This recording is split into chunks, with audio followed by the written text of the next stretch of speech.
You're listening to the Spirit Podcast. Hi, friends, and welcome to The Spirit. I'm Beck. And I'm Steph. Hey, Steph. Hi, Beck. I'm tired today. Oh, I'm dragging. I don't know if this is just a thing that happens as you get older or if everybody's dragging. Everyone I know is fighting fatigue for some reason. We should just dive right in. Okay. This is from Prevention, website called Prevention. A beautiful and rare white bison has been spotted in Missouri's Ozark Mountains. So have you ever heard of the white bison? I think there's a Native American history in that. So Okay. It's very special, I think, to Native Americans when this happens. Right. I also think this, with Jews, it's a Red Bull. Red Bull? Not that'll the give you drink. wings. Yeah. Well, it's something like that means something to them, too. A surprising new guest has arrived at Dogwood Canyon Nature Park in Missouri's Ozark Mountains. A rare white bison calf named Dakota, a Sioux word meaning friend to everyone. He was born on a private ranch and came to live with the herd of bison currently roaming Dogwood Canyon earlier this year. Jeremy Hinkle, director of wildlife at Dogwood Canyon, tells Prevention.com that a white bison's birth was once an exceptionally rare occurrence, with some estimates stating that only 1 in 10 million bison were born white. Because it's like a genetic defect, probably, or like an albino. Yeah, it happens to probably most animals. Right. Including And humans, yeah. However, you may now encounter one of these majestic creatures thanks to the work of conservationists. Though still rare, the phenomenon is more common due to crossbreeding with cattle as a result of attempts by ranchers to save the species from extinction. The original populations plummeted to only a few hundred between 1830 and 1900. So, some may be asking, what the hell does this have to do with the paranormal? Okay, I'm getting to it. Okay. According to traditional Native American teachings spanning thousands of years, the white bison is a sacred animal that promotes prayerful communication between indigenous people and the Great Spirit, while also serving as a sign of peace and good fortune. So there's the supernatural aspect. Okay. Well, I'm going to jump right into another animal, and it's a Bigfoot. I've been watching lots of Bigfoot stuff lately. A lot. Bigfoot has been exploding, I think. Well, on YouTube, I don't know if these are old or not, but who's the Survivor Man guy? I don't know, but you can just call him Survivor Man. Okay, Survivor Man, I forget his name, but he's been doing a whole series dedicated to finding Bigfoot. And he's had some interesting things. Nothing spectacular. Well, one of them, they heard a scream, but also could have been a coyote. Like, they have a very high-pitched scream, but even the people there and the Survivor Man guy, he goes, you could say it's similar to a coyote. He goes, but it's nothing I've ever heard. And he spends most of his time out in the outdoors. wilderness, yeah. Well, Oklahoma Bigfoot bounty soars to over $2 million for the first to capture Sasquatch. An Oklahoma lawmaker's audacious idea to create a Sasquatch hunting season in the state has transformed into a literal Bigfoot bounty that promises over $2 million to the first person to capture the legendary creature alive. So you got to get that thing alive. There are tracking permits that you have to get to do this, and you're not allowed to kill or harm the creature. But if you do manage to capture the Squatch, according to Humphrey, he originally envisioned $25,000 prize for the creature, but it's ballooned up to 2.1 mil. And that's because local businesses have pledged towards it. So that's kind of interesting. The Squatch thing has been picking up, and I don't think anyone's going to ever capture him. I'm kind of thinking in the way of Native Americans that it's more of a spiritual being, but yet it manifests in physical ways. Like, you'll hear strange noises in the woods, like the tearing down of trees and brush, rocks clacking together, wood, it sounds like wood knocks and things like that. Yeah. But it seems like it's always so elusive. So to me, it seems like it's got to be a spiritual thing because they can't really nail it down. And I would think, even though that there's always these theories, like with the gorillas in Africa, the silverback mountain gorillas, people really didn't believe they were there either. But now they know where they are. They've been able to record them and everything. But for the longest time, no one really believed the locals. Like, yeah, we're seeing these big... So it could be that case, that they're that hidden. But to me, it's just super unlikely because now we know where the gorillas are. Right. So I found this on a website called spiritualdirection.com, and it's a Catholic website. The title of it is Exorcist Diary, Ugly But Blessed. A couple of days ago, I received an interesting text from one of our team members after she assisted at an exorcism session. She said she felt grace during the session. She texted, "It was like being inside a warm house during a storm." Exorcisms are indeed stormy. The possessed often scream. Many of them vomit, so we now have a wastebasket with a plastic insert at the ready. I've read a book about exorcism, and strange stuff comes out of the vomit too, so it's really, really bizarre. Both of these, screaming and vomiting, are actually good signs.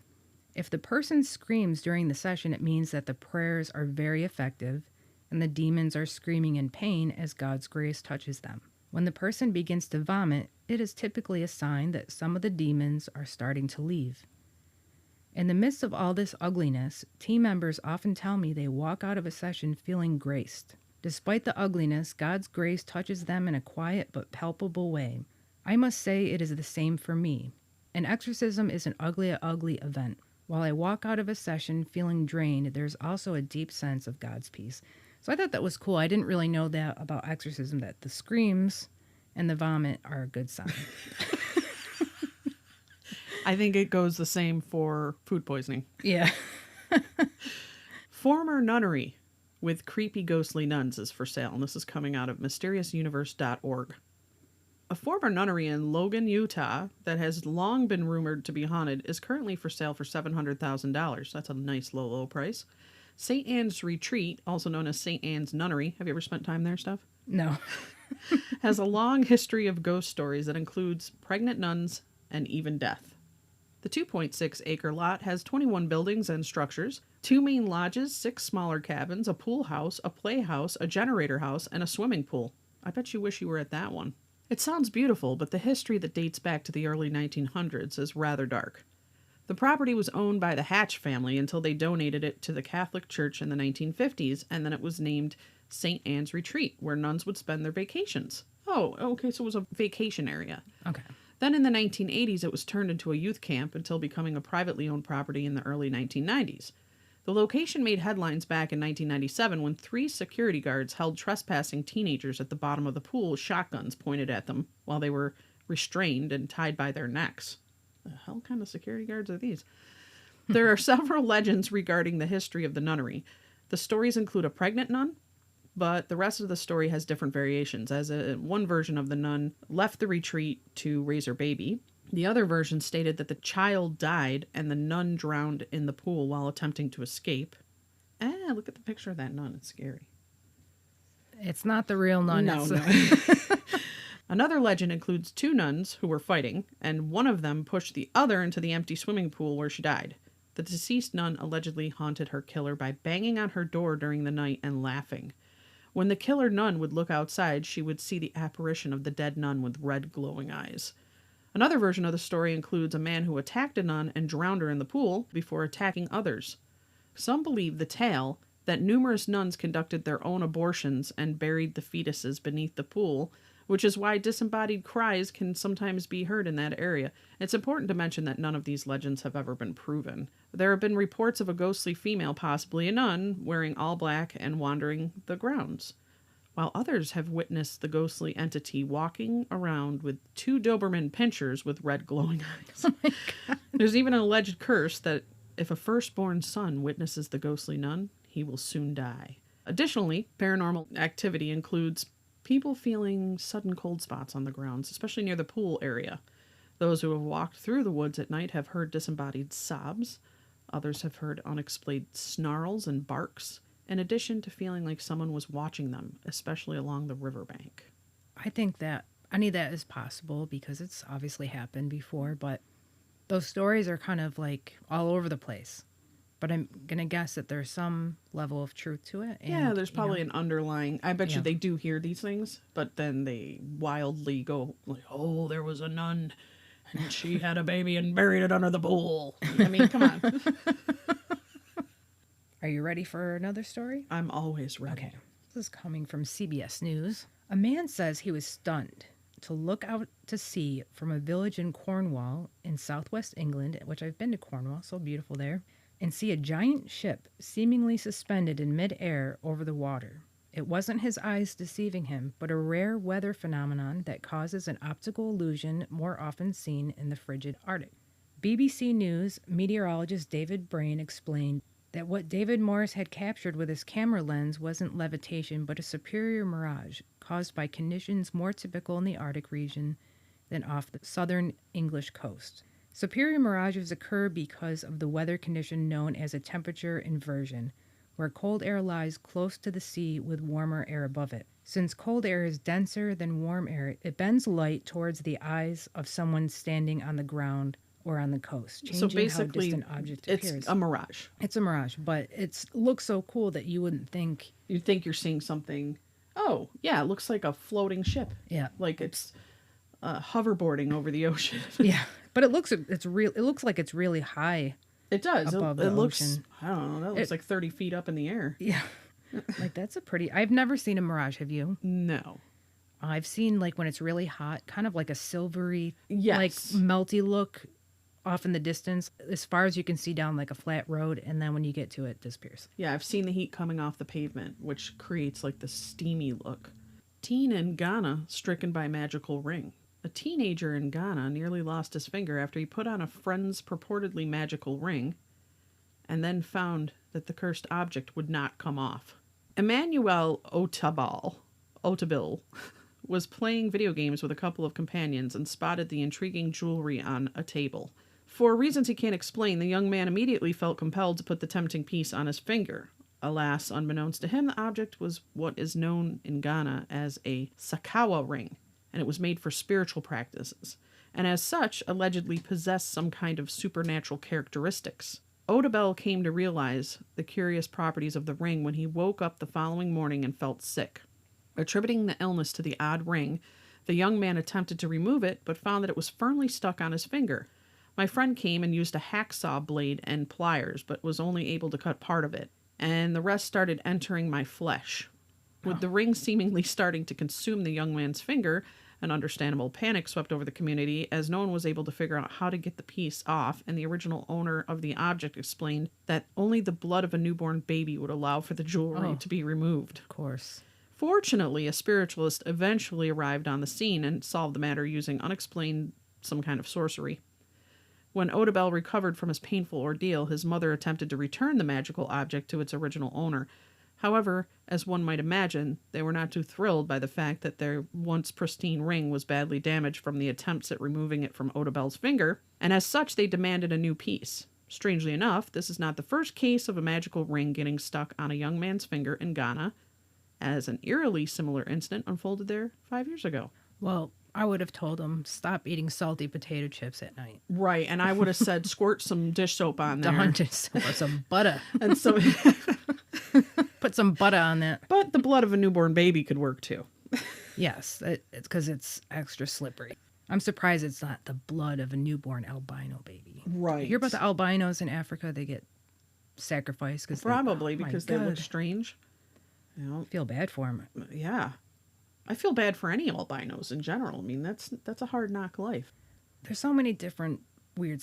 I don't want to call it weird because it's a person, but I mean, there's so many different problems, strange problems that people have to deal with. You know, we all have to deal with something. So I don't think anyone's just normal in this life. Nope.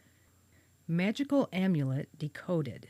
It protected owner from blood-sucking spirits. A newly deciphered magical amulet claims to stop evil spirits who eat flesh and drink blood. I think I want one of those. Yeah.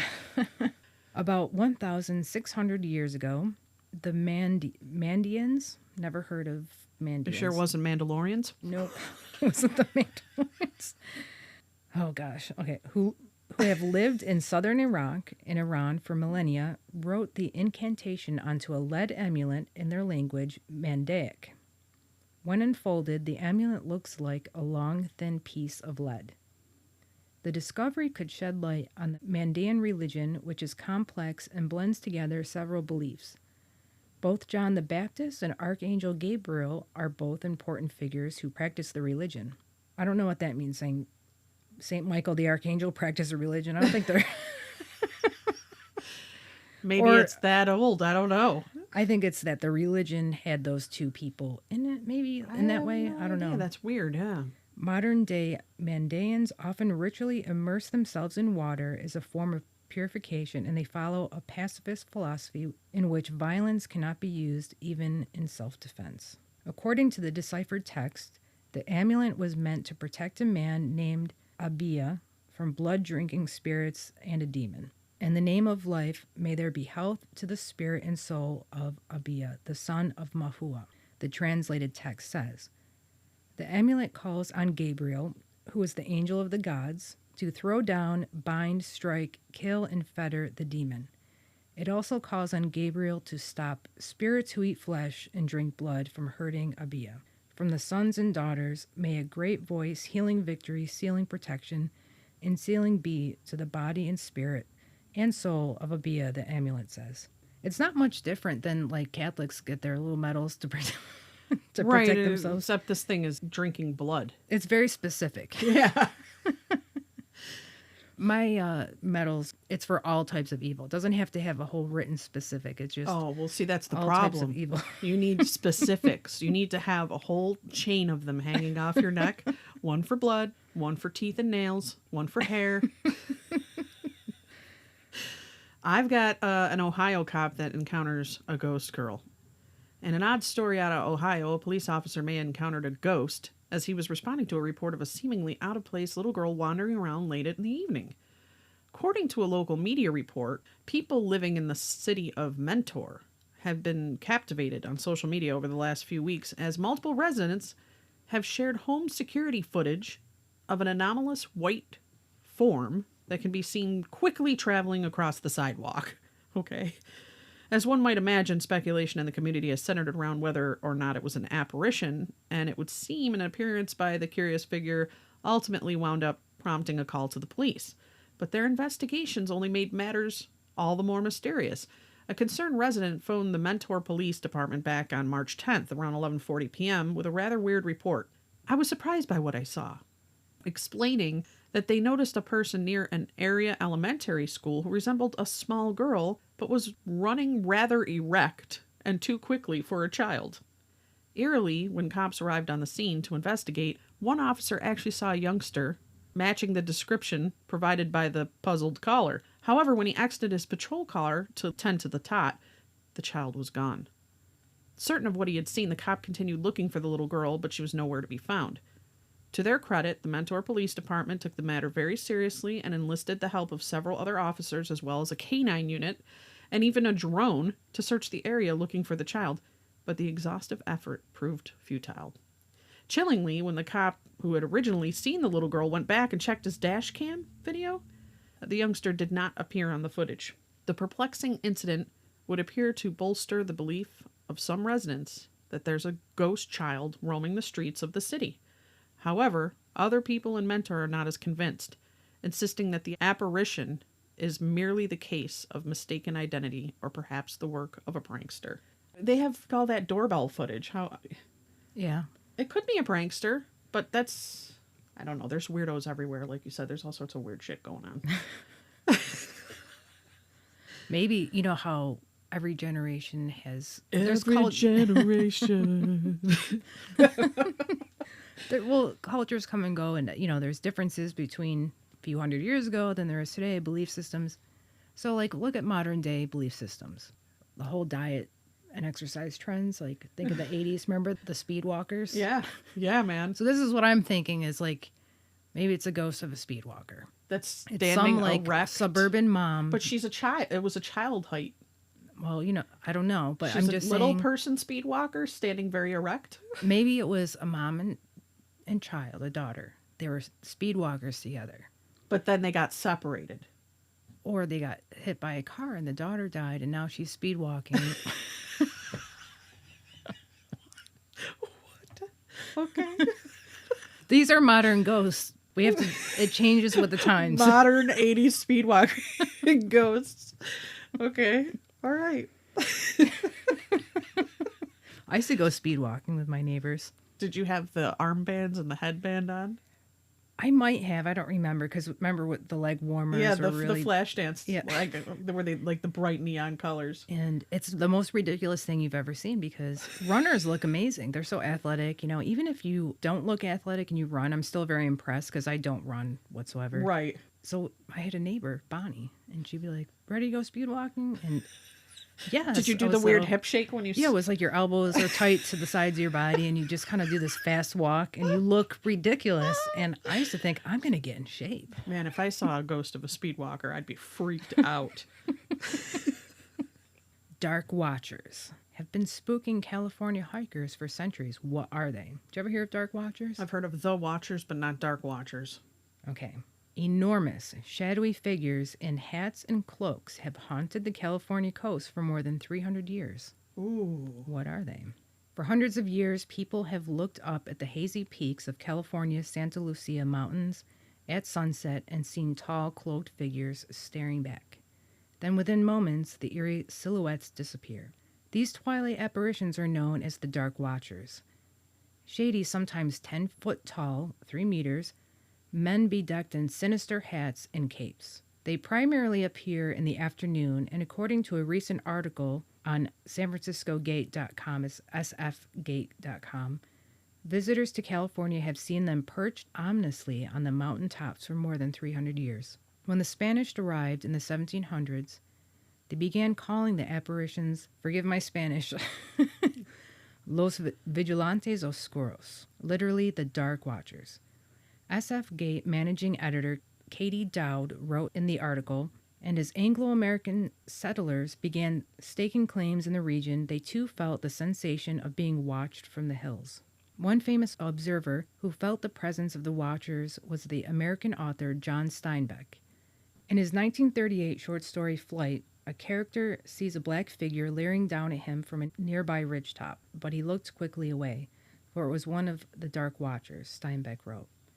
No one knew who the Watchers were, nor where they lived, but it was better to ignore them and never to show interest in them. This was a family obsession. Steinbeck's son Thomas went on to co-author a book about the Watchers with painter Benjamin Brode. So who or what are Dark Watchers? One theory, according to Dowd, is that they are merely figments of the observer's pattern-seeking minds.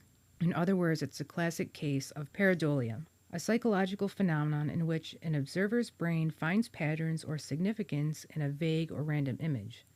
The phenomenon is the reason some people see Muppet faces on the moon or the visage of Jesus on burnt toast. I've never heard of Muppet faces on the That's moon. the first time I heard that. It's Kermie. In this case, ordinary shadows on the Santa Lucia hilltops may be interpreted by the viewer's brain to be tall, cloaked figures. The Watchers tend to appear in the late afternoon when long shadows grace the hills after all. So this is an image, I think, I don't know. Oh. It looks natural. But, yeah, it does. But I don't know if that's what people are seeing because it sounds like that wouldn't scare me if I saw that. I'd be like, oh, that's the sun. Yeah. So I don't know if that's an actual watcher or if that's just like it could be example. Something, yeah, like a natural phenomena. But it says German locals near the Harz Mountains have for centuries reported seeing shadowy figures on Broken Peak, Dowd wrote. In reality, the broken specter happens when shadows like those of a hiker are cast on particularly misty mountain peaks if the sun is behind the observer. So there you go. Yeah, There's another natural. Although there is something about the mountains. There's something about the mountains.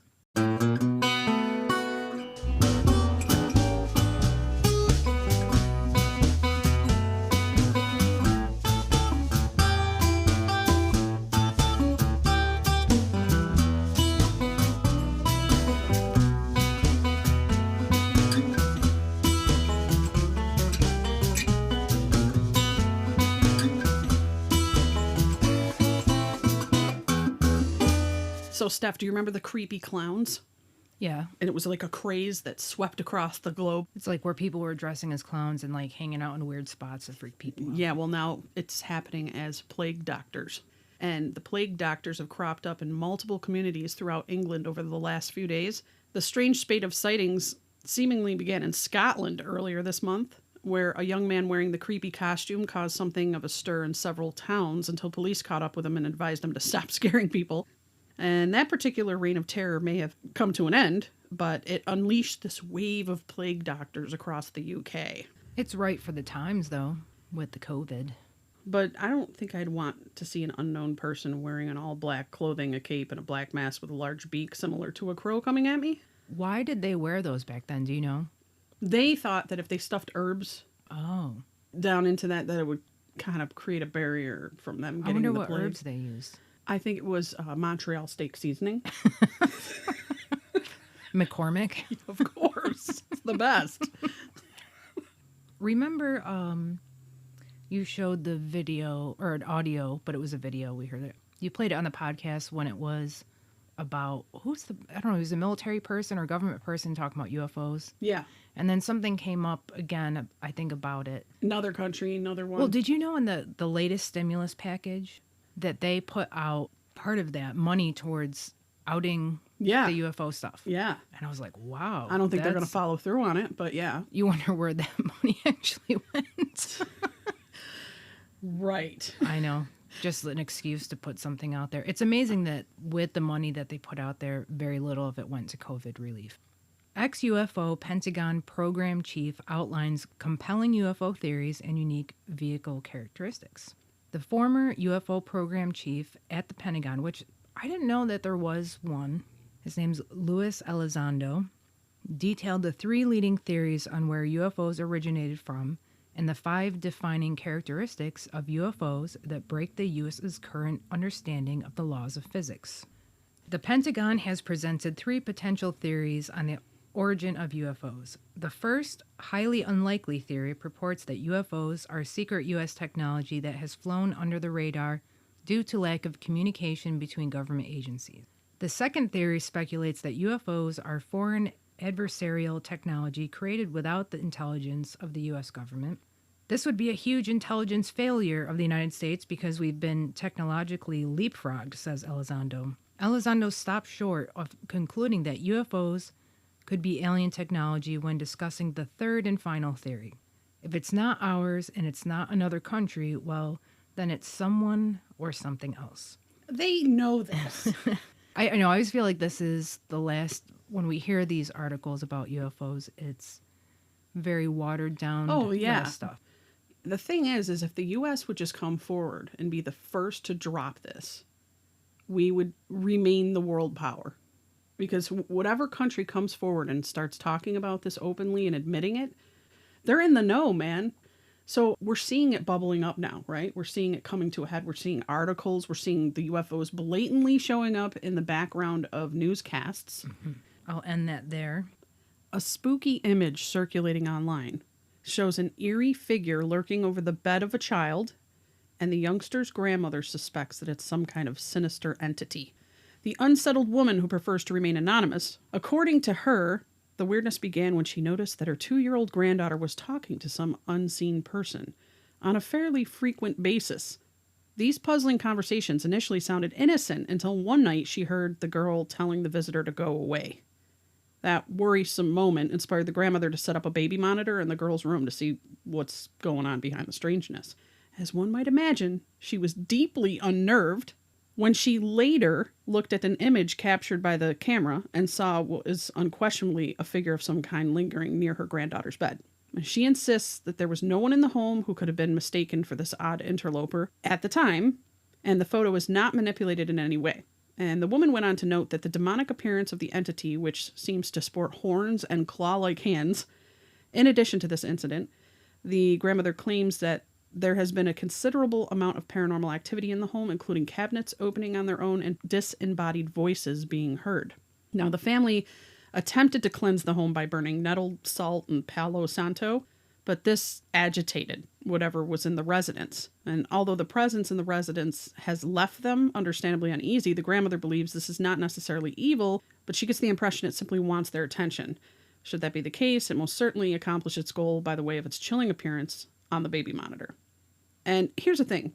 Most of the time when you see these things with these babies on the monitors, it's like a grandparent or a deceased parent or somebody that's leaning over checking on the baby. Get a load of this picture. Oh, great. It kind of looks like an old lady. What?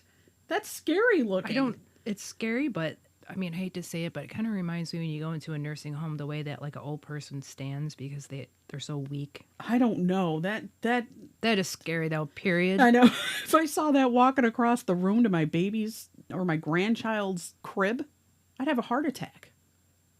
It's really scary. It's really scary. Are you going to put that on? I'll put that up for the listeners if you go to our Facebook or our Instagram. Oh, God. So you heard about, in the Suez Canal, the big barge that got stuck? Yeah. Okay.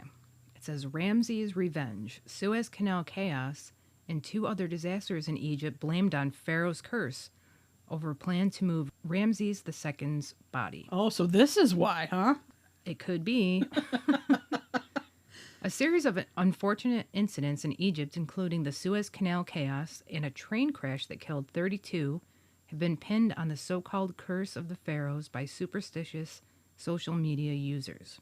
In the last week, a number of travesties have plagued the country, all since it was announced 22 mummies would be transferred to a new museum, including the remains of King Ramses II. Shortly after news of the transfer, a megaship became stuck in the Suez Canal, blocking the major shipping route in both directions for almost a week. The vital lane finally reopened yesterday, which this article is a few days old, after the Ever Given became grounded in the waterway at a perpendicular angle last Tuesday. Then on Friday, at least 32 were killed and dozens more injured when 2 passenger trains collided in Tata, central Egypt. Shocking images showed people trapped inside flipped carriages surrounded by twisted metal and debris after one train rammed into the rear of another. In a further cruel twist, the following day, an apartment building collapsed in Cairo, leaving 18 dead. Social media users have been quick to pick up on the legend and believe the planned transfer is to blame for the disasters. The curse, which is said to not differentiate between thieves and archaeologists, is claimed to cause bad luck, illness, or death on anyone who disturbs the mummies of ancient Egypt. We've all seen the movie The Mummy. We know how this goes down. You cannot mess with that shit. Leave it be. When's the last time you've heard about a chupacabra? Oh, not in a long time. Well, I'm going to say pretty recently, March 22nd, chupacabra, there's fears because 18 sheep were killed in attacks. And a ranch in Mexico has suffered immense and violent losses this winter.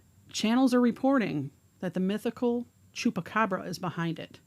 Now, we know the chupacabra is a cryptid of urban legend, not unlike the Bigfoot, but 18 sheep were killed. And here's the thing, too. The bite marks and wounds on the animals were not consistent with coyotes, lynxes, or even dogs in the area. And there are graphic photos published by the Star that show the wounds themselves. I don't like it. But, chupacabras have been sighted all over Central America, the Caribbean, and even as far north as Maine in the U.S. My friend Joe was driving down Grand Ave. Do you know Grand Ave? In Syracuse? Yeah. Okay. And there was a Marble Farms. Remember Marble Farms? They had good ice cream. Yeah. And, well, now it's just like a vegetable stand place. Okay. He goes, I was parked down Marble Farms, and he goes, out of the woods, he goes, like, this really scary looking, he believes it's a coyote with no hair. A coyote really with mange. And he's like, I saw a chupacabra behind Marble Farms. I almost hit a coyote 2 weeks ago. Are you sure it wasn't a chupacabra? It had hair. Okay. It was really shaggy hair. It was a werewolf. Something invisible is tearing apart the nearest star cluster to Earth. This is kind of scary. Now, this is science. It's not supernatural, but I find this stuff fascinating, and I think it's kind of in that realm because we don't know what the hell is going on out there. Strange things are afoot in the Milky Way. According to a new analysis of Gaia satellite data, the closest star cluster to our solar system is currently being torn apart, disrupted not just by normal processes, but also by the gravitational pull of something massive we can't see. Of course. This disruption, astronomers say, could be the hint that an invisible clump of dark matter is nearby, wreaking gravitational havoc on anything within its reach. So, we're screwed. We are screwed. Unless it's Planet X. Well, maybe that ties into what I have next. After the UFO goes by. Massachusetts residents share details of a UFO encounter. This went down, I believe, in 2004. In the narrative, Robert and Anne, they're a couple. And in 2004, he and Anne saw a ball of light in the night sky about 7:10 p.m. He said they saw an apparition through the sliding door leading to the deck of the kitchen. He described a huge ball of brilliant white light coming down towards the house from the west, slightly above the treetops. As the objects came closer, he said it appeared to grow bigger and stopped above the house, where it appeared absolutely huge, maybe 2, maybe 3 football fields. The white light engulfed everything. Despite the intense light, the glare didn't hurt their eyes, he said, but hovered silently over for a few minutes before a pale blue light emitted from the underside and formed a perfect square on the deck. Robert said the light fully engulfed Anne, who was lifted off the deck, prompting Robert to open the sliding door and grab her with one hand, and he grabbed her wrist. He pulled her into the house, and then he shut the door. And when he looked out again, the strange light was gone. During the ordeal, Anne went unconscious. When she came around, she said she remembered seeing the blue light and that Robert described it as a square, but could not remember any detail after that. A short while later, they said they received a phone call from Robert's sister and her husband about 5 miles to the east, saying that they too saw a ball of white light trailing a blue tail, moving parallel to the ground. Robert said he noticed blisters on his hands just below his middle finger. That's really scary. Well, in Montreal, Canada, there was no storms around, right? Mm-hmm. But yet at 3:30 a.m., there was no storms, no nothing. One of those, like, probably like doorbell cameras, whatever, recorded like thunder in the middle of nowhere, like nothing. Okay. Right? So I have this rumbling. I have an audio, and it's very intense sounding. Okay. And they have no explanation for it. Okay.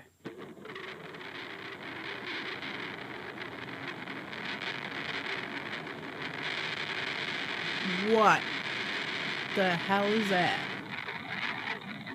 That is not thunder. No, they don't know what it is. And then other people had heard it. When did this happen? The article was written March 29th, but I don't know. March 25th. It says there was no storm nor any in proximate areas, or perhaps a fireball resonating, blasting in our atmosphere. But otherwise, that's pretty scary noise. They're coming to get us, man.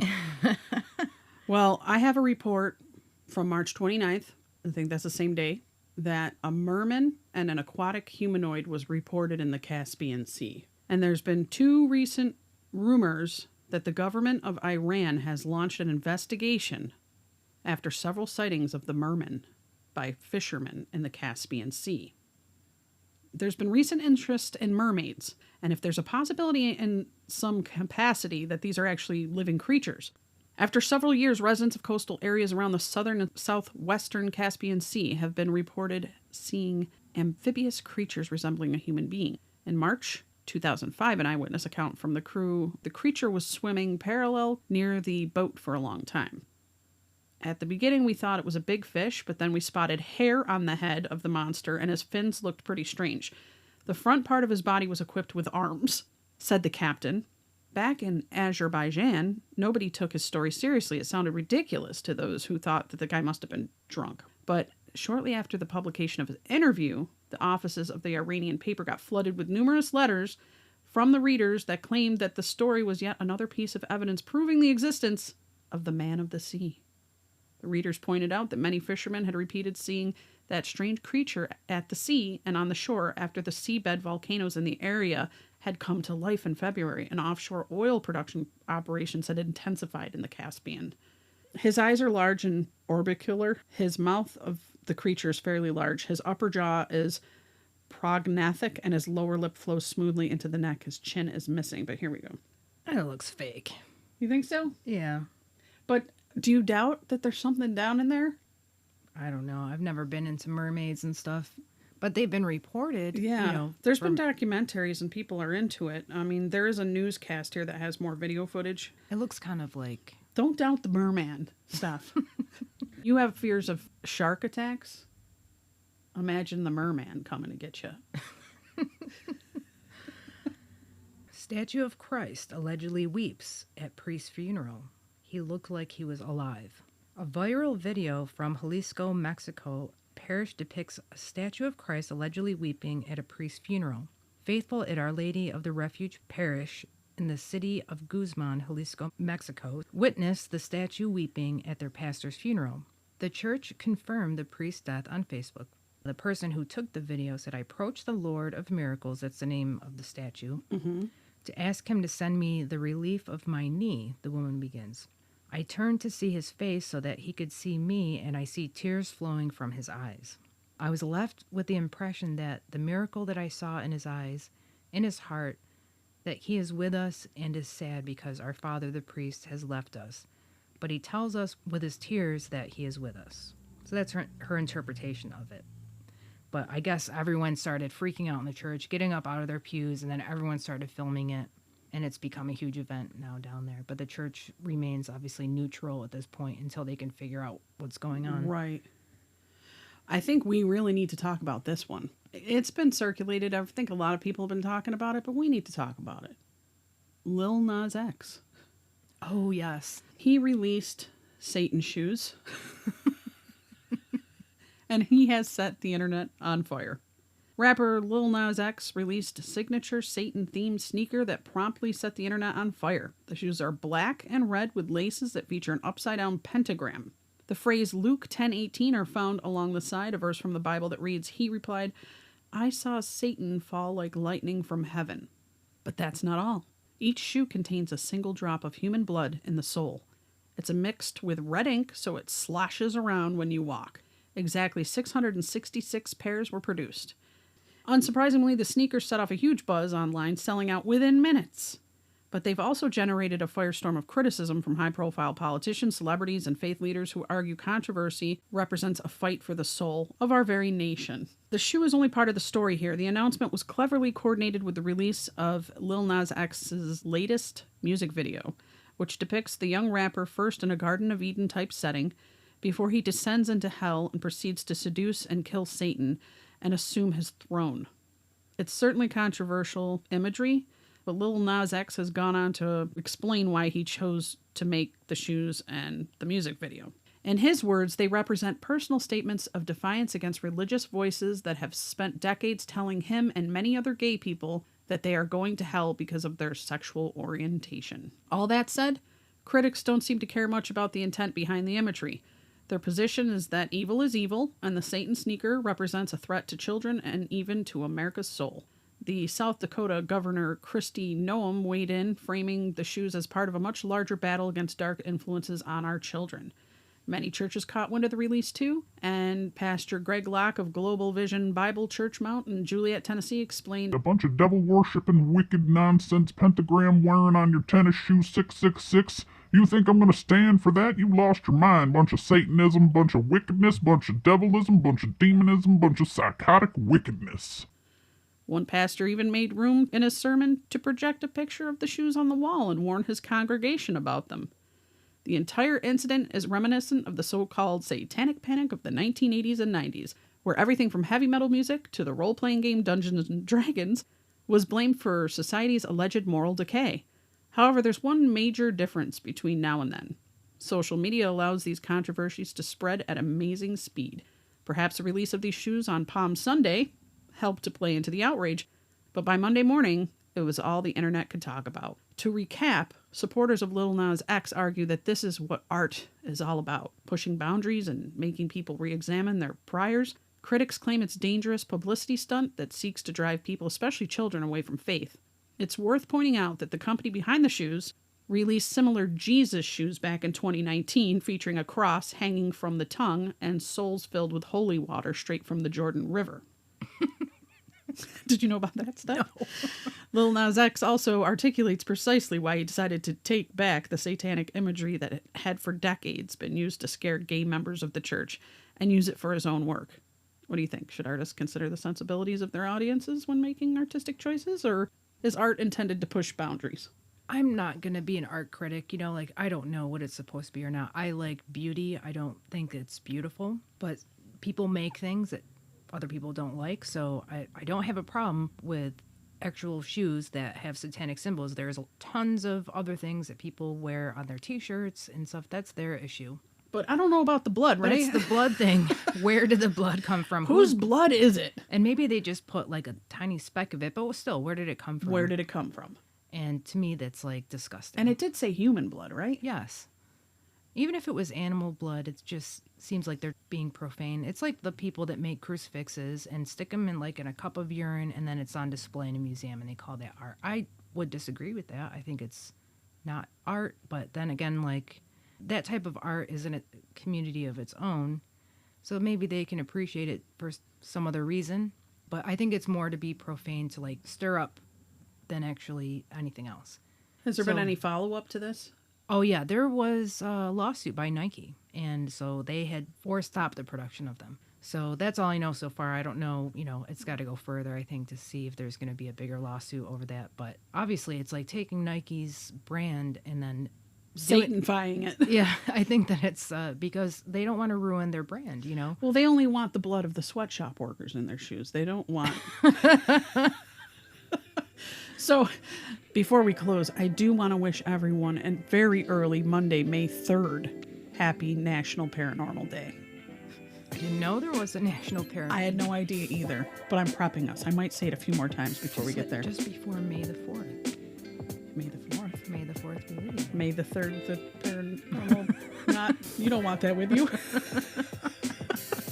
Yeah, you don't really want the paranormal with you. No. In a negative way. No. Well... Folks, I want to thank our listeners. We do have a new country. Is it Croatia? I think so. I can't keep up anymore. I think we're at like 28, 29 countries now. It's amazing. As always, leave us a review on Apple. If you want a t-shirt, let us put you in the pillion for the drawing. Shoot us an email. We'll put you in the drawing that way too. And if you haven't yet had the chance to go over and check out Umbrellaholics, it is now up on all the platforms, so you should be able to hear it. It's a bi-weekly podcast, and it's crazy and it's fun, and it might make you laugh. It'll keep you company, that's for sure. I hope everyone will take a listen. Yeah, tell us what you think. All right, guys. Thanks for sticking with us. That's it. All right. See you next Friday. Bye. To the spirit Podcast. supernatural science Aliens. I'm ghost. psychic mystic Spirits. divine source Heaven. It's magic.